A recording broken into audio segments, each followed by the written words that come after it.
예, 오늘도 신문 기사 하나를 소개하고 얘기를 해보겠습니다. 신문은 11월 4일자 한국일보 정지용 기자의 글입니다. 10월 21일 날 윤한 회동이 있었고요. 10월 29일 날 영태균 씨의 녹취록이 윤석열 대통령의 육성이 나오는 녹취록이 공개됐죠. 그로부터 한 사나흘 정도 한동훈 대표가 침묵의 시간을 보냈습니다. 그러다가 이제 11월 4일 날 입장 정리를 하는 그런 순간입니다. 한동훈 대표는 4일 국정기조의 전면적 변화를 요구하면서 대국민 사과, 쇄신령 개각, 참모진 개편을 요구했습니다. 다시 한번 해보죠. 쇄신령 개각, 참모진 개편, 전면적인 사과. 이 세 가지를 전국 운영을 하는 돌파구로 삼겠다 이렇게 했고, 그다음에 대통령에 대해서 조금 쓴소리를 했습니다. 대통령이 독단적인 운영을 하고 있다. 그래서 앞으로는 그러지 말아야 된다라고 얘기를 했죠. 한국일보 정지영 기자의 글에는 매우 특이한 자료들이 있습니다. 소개를 해드리면 한동훈 대표가 독단적이다 이렇게까지 얘기할 수 있을 때는 한동훈 대표와 윤석열 대통령과 국민의힘 사이에 디커플링이 있다 이런 거죠. 구체적으로 소개를 하면 한국갤럽 여론조사에 따르면 윤 대통령의 지지율이 19%일 때 19%로 20% 아래로 떨어진 거죠. 역으로 국민의힘은 32%로 치솟았습니다. 다시 한번 윤 대통령이 19%로 떨어질 때 국민의힘은 역으로 32%까지 올랐습니다. 대구 경북은 더 심했죠. 대구 경북은 윤 대통령에 대해서 18%, 국민의힘에 대해서 53%로 지지를 보냈습니다. 굉장히 의미심장한 거죠. 대통령을 지지해서는 정권이 위기에 처한다고 보고 대통령에 대한 지지를 끌어내기로 인해서 대통령의 국정 쇄신을 요구하고 있다. 이렇게 볼 수 있고 또 한편으로는 그의 대안으로 한동훈 대표를 그 대안적 측면에서 바라보고 있다. 그리고 그것이 한국 보수의 심장인 대구에서 그렇다라는 얘기입니다. 이 얘기는 이따가 다시 한번 해보겠습니다. 그러면 두 번째 기사를 소개하겠습니다. 동아일보 기사인데요. 이거는 이제 주로 야권의 입장에서 세상을 보는 건데 10월 4일 날 법사위원회 김건희 특검법이 세 번째 특검법이 올라갔죠. 그리고 이러저러한 과정을 거쳐서 11월 14일이면 중요한 날이죠. 11월 15일 이재명 대표의 선거가 있기 하루 전에 본회의에 투표에 붙이게 됩니다. 그러면 당연히 대통령이 거부권을 행사할 거고, 거부권을 행사하면 재의결 절차가 28일입니다. 11월은 정말 경랑의 시간을 보낸다고 볼 수 있겠습니다. 그리고 야당은 조금 김건희 특검법에 대해서 자신감을 가지면서도 약간의 여지를 두고 있는 것 같습니다. 김건희 특검법을 하되 어떻게든지 한동훈 대표와의 관계를 통해서 문제를 잘 해결하는 게 좋기 때문에 너무 뻣뻣하게 김건희 특검법을 제시하는 게 아니라 여당이 받지 못할 만한 것은 빼서 여당도 합의할 수 있는 수준에서 하려고 하는 것 같습니다.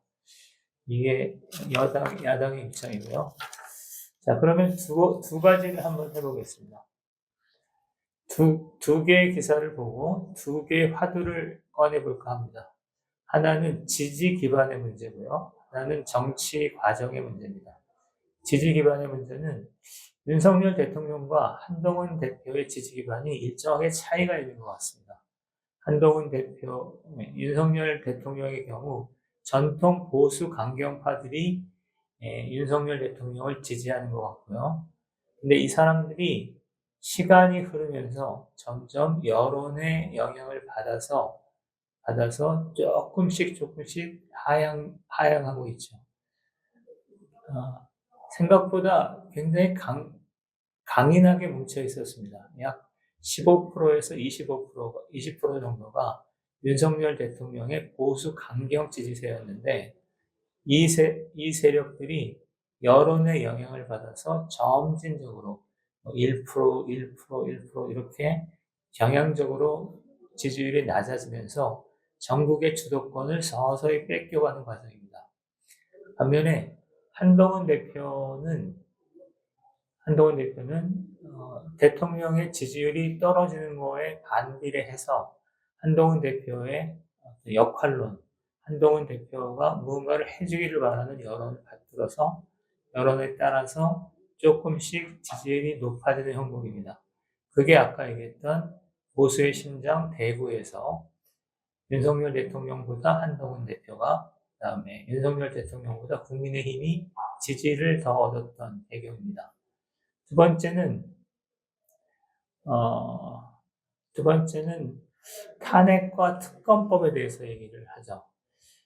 10월 4일날, 11월 4일날, 한동훈 대표가 쓴소리를 하면서도 대국민 사과, 그다음에 쇄신 내각, 국정 개편과 같은 큰소리를 하면서도 하나 놓지 않았던 것은 탄핵이라는 것은 이재명 대표의 언법을 합리화하는 그런 형태의 것이기 때문에 그걸 받아들일 수 없다라고 처리를 했죠. 그게 이제 한동훈 대표의 얘기고요. 두 번째는 정치 과정의 문제입니다. 특검이니 탄핵이니 하야니 이런 얘기들이 어떻게 진행될 것인가 하는 거죠. 10월 4일날 우리는 이제 플레이어들의 입장을 정리를 했죠. 11월 4일날 한동훈 대표는 국정 쇄신을 요구하면서도 탄핵은 안 된다라고 못을 박았습니다. 그 다음에 같은 시간에 민주당은 11월 4일날 특검법을 법사위에 특검법을 회부하면서 본격적으로 시동을 걸었죠. 갑자기 플레이어로 등장하는 게 이제 대통령입니다. 당초에는 11월 하순경에 입장을 정리할 걸로 봤는데 최근에 어제 알려진 바에 따르면 11월 7일 입장을 정리할 것으로 알려져 있습니다. 그러면 대통령, 여당, 야당을 세 주체가 어우러지면서 탄핵이나 특검법이 통과가 될 텐데 여기서 가장 큰 변수는 역시 대통령의 태도입니다. 자, 여기서 대통령의 태도에서 두 가지가 있을 수 있겠죠. 대통령이 김건희 여사에 대한 사법 처리, 김건희 여사에 대한 사과 문제까지를 포함해서 다룰 수 있다면, 문제를 다룰 수 있다면, 이거는 특검법을 받는 거겠죠. 받으면 여당과 야당이 적절히 독소 조항을 걷어내면서 특검법을 받고 대신 국민의힘의 경우는 탄핵에는 거리를 두는 이런 형태가 될 것 같습니다. 반면에 대통령이 지금까지처럼 원론적인 사과만을 하고 별다른 조치를 취하지 않으면 이거는 상당히 민심이 약화될 걸로 보입니다. 민심이 약화되면 민주당이 특검법을 제출을 할 때 민주당이 할 때 여당이 이것을 반대할 명분이 약해지겠죠. 그래서 마의 8석을 3분의 2석을 넘을 수도 있을 거라고 생각합니다. 어, 이렇게 되겠죠. 그리고 역시 여전히 탄핵은 길이 먼데, 갈 길이 먼데, 음, 탄핵에 대해서는, 탄핵에 대해서는 아직은 길이 멀다고 생각합니다. 자, 여기까지 숨가쁘게 달려오고 있습니다. 날짜만 쭉 되새긴다면 10월 21일 날 유난 회동이 있었고 10월 29일 날 윤석열 대통령의 육성이 명태균 녹취록에 의해서 나왔고, 자, 이제는 두 가지가 있죠. 하나는 여론이 요동치고 있습니다. 윤석열 대통령을 좌지우지했던 보수 강경 여론이 국민 여론에 의해서 서서히 물러가면서 이제 새로운 대안 세력으로 한동훈 대표의 입지가 커지고 있습니다. 자, 이제 한동훈 대표가 무언가를 말해야 될 시기가 된 거죠. 그 다음에 구체적인 정치 과정으로는 탄핵 특검 같은 것들이 있는데 11월 7일 날 있을 대통령의 태도가 결정적인 분수령이 될 거로 보입니다. 불행한 것은 최근까지 알려진 바에 따르면 대통령의 입장 변화가 크지 않은 것으로 알려지고 있습니다. 그렇다면 이제 대통령 크지 않은 것으로 알려지고 있습니다. 그렇다면 이제 다시 한번 정치적인 경랑에 휩쓸릴 가능성이 크다고 볼 수 있겠죠. 여기까지가 정치 과정에 대한 평가 분석이고요. 또 하나 제가 준비한 내용은 우크라이나 사태입니다. 우크라이나 사태가 생각보다 굉장히 중요한 내용으로 번지고 있죠. 왜냐하면은 파병 때문에 그렇습니다. 사실은 북한이 파병을 안 했다면 굉장히 중요한 문제이기는 하지만 그래도 먼 나라 일이라고 할 수 있는데 북한이 파병을 하면서 다음과 같은 문제들이 터지고 있습니다. 첫째는 10,000명 정도를 파병하는 걸로 되어 있는데 1인당 2,000불 정도를 월급을 주는 것으로 되어 있습니다. 한 2억 불 정도가 이제 북한으로 흘러 들어가는 거죠. 두 번째는 북한군이 현대적인 군사훈련을 현대적인 참전 기회를 갖게 되는 겁니다. 우크라이나 전쟁을 가만히 보면 또 이스라엘 전쟁을 보면 드론이 왔다 갔다 하는 이전과는 차원이 다른 전쟁 양상이 있었죠. 이 전쟁 양상을 북한의 경우에는 일단 산악지대이고 평지인 우크라이나에는 익숙하지 않은 데다가 드론을 이용한 현대전을 잘 이해하지 못할 거기 때문에 이번 기회에 현대전에 대한 경험을 쌓을 수 있다. 이런 것들이 있습니다. 세 번째, 이게 제일 문제일 수 있는데 북한이 파병한 대가로 러시아로부터 고급 군사 기술을 받는 겁니다. ICBM을 쐈죠. 근데 ICBM이 아직도 마의 터널을 지나지 못하고 있는 걸로 보입니다. 예를 들어서 재진입 기술이랄지, 그 다음에 재진입 기술이랄지, SLBM이랄지, 다탄도 기술이랄지, 정찰 위성이랄지 이런 ICBM의 관점에서 보면 ICBM을 완결성을 주는 그런 기술적 조건이 아직은 충족되지 않은 것으로 보이는데, 자, 문제는 러시아가 파병까지 했다면 러시아와 북한 사이에 군사 기술 협정에 대한 협정이 있을 가능성이 큽니다. 자, 그 다음에 네 번째는 이거는 중요하다기보다는 현실적인 문제일 수 있습니다. 지금 10,000명 정도가 파병이 돼 있는데요. 북한군은 제대로 된 훈련도 받지 않은 신참 부대이기 때문에 많은 사상자가 발생할 가능성이 크죠. 그리고 10,000명이 아니라 20,000명, 30,000명 정도 더 파병을 하게 되면 사망자의 규모도 더 커질 수 있겠습니다. 그러면 북한 내부에